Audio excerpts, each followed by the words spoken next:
We've covered presupposed Earth radius, pressure without a container, angular resolution, perspective hijacking Earth curve. We've covered Boyle's law.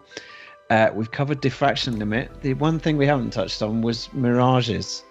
Give us the most ridiculous excuse of a mirage that you've had. Well, the mirage is an interesting one because this is probably one of my favourite points to make as a flat earther, especially when someone says there's no proof of flat Earth.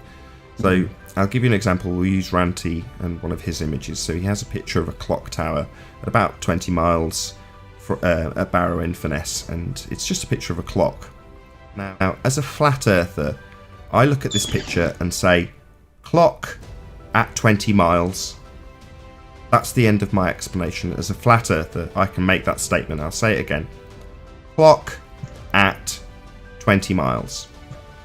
Now, if you're a fundamentalist religious zealot, then that's not a clock at 20 miles. That would be a slightly looming, non-standard refraction hyena holographic projection of a clock from behind the reified edge of a sphere based on an R value and a begging the question proof of nothing perspective hijacking curve calculator to turn a clock which seems to be there into a clock which is not actually there.